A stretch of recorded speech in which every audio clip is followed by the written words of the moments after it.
Well, the Mueller probe might have wrapped up, but prosecutors still busy with more than a dozen cases referred to by none other than Bob Mueller. A former federal prosecutor joins us to discuss. Also, as more Democrats are entering the presidential race, the party appears to be taking a left-hand turn. Is that the right way to beat a President Trump? Then the White House ratcheting up its crackdown on immigration. First, it split up the families. Now it wants to detain people indefinitely just for coming here seeking asylum. Even everyone, and welcome to RFL. I'm Richard French, and thank you for joining us. Jared Kushner, the latest administration official to speak out against the Mueller probe. Here is the president's son-in-law and senior advisor. You look at, what Russia did, buying some Facebook ads to try to sow dissent and do it, and it's a terrible thing. But I think the investigations and all of the speculation that's happened for the last 2 years has had a much harsher impact on our democracy than a couple of Facebook ads. Couple Facebook ads. Just frankly, fake news. Mueller Report says, and I'm quoting here, the Russian government interfered in the 2016 presidential election in sweeping and systematic fashion. Also, we now have a date for when former White House counsel Don McGahn could testify before the House Judiciary Committee. Chairman Jerry Nadler issued a subpoena demanding an appearance on May 21st. Nadler says McGahn is a central witness in his committee's obstruction probe because McGahn was told by the president to fire Mueller, but he refused to do it. Now, former federal prosecutor Benjamin Alley, he joins us now. Benjamin, I want to first start off with, we've seen subpoenas. We know we're going to be hearing from Mr. Barr as early as next week. There's, I think, a supposition that at some point we're going to hear from Bob Mueller. Don McGahn now is a principal figure. Clearly, the White House has given every indication they're not happy about this. Where do you think their greatest areas of concern are? Clearly, he pushed back on the idea that Mueller was ever at risk. If you believe, and people do, his account of things, he threatened to quit, as did other of his supporting staff, if he was forced to terminate, as the president supposedly so ordered a modern-day Saturday night massacre. Is it that account, or what other accounts do you think this administration is concerned he could say on live TV under oath? Well, surely, first and foremost, is that account. So the Mueller report describes several instances where President Trump attempted to interfere with the investigation. The principal or foremost witness to those events is Don McGahn. He was the White House counsel at the time. He was the recipient of orders from President Trump to interfere with the investigation. A primary order, or a primary instance of one of those orders, is the one you referred to. Don McGahn is at home. By then, President Trump is a subject or a target of the investigation, and he knows that. And Don McGahn receives an order to start a process whereby Bob Mueller is removed as special counsel.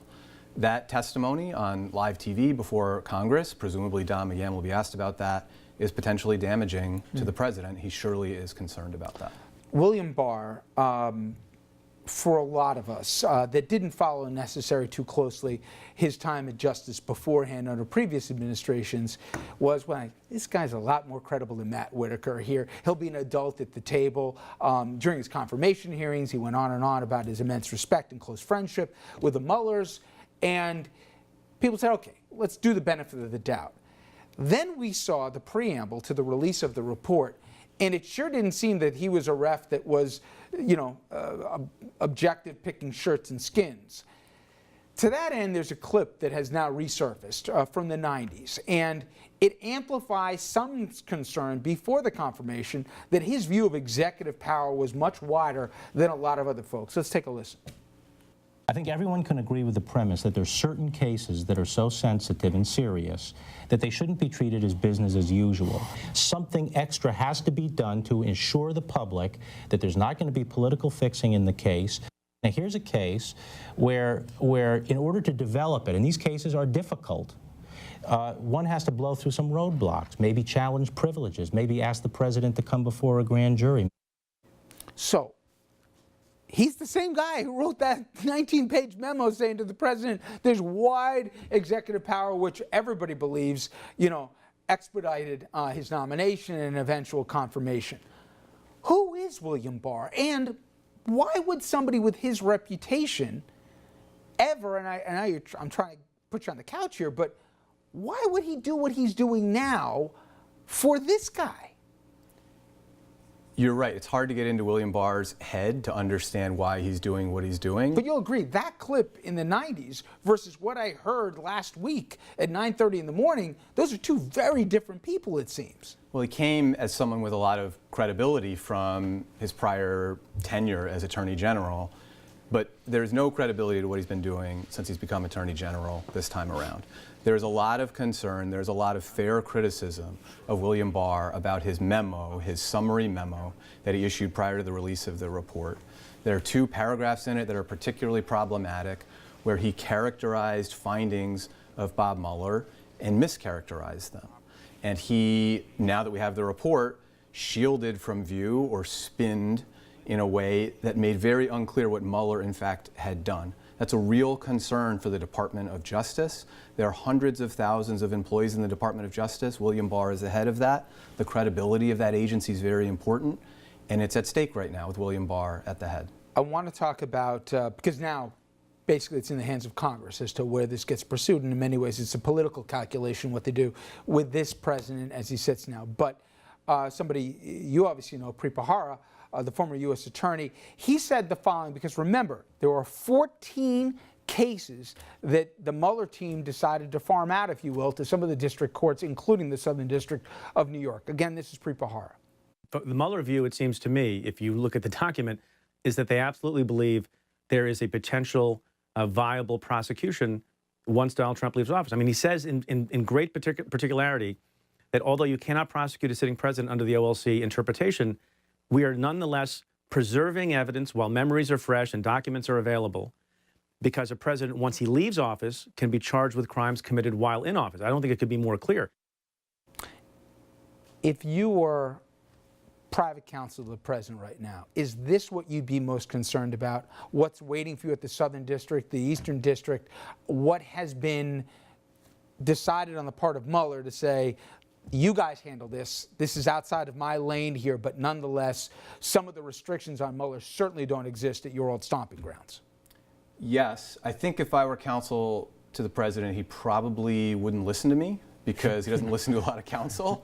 And my first advice would be to him, try to be more reliable, because everything you're saying about this investigation so far has been wrong.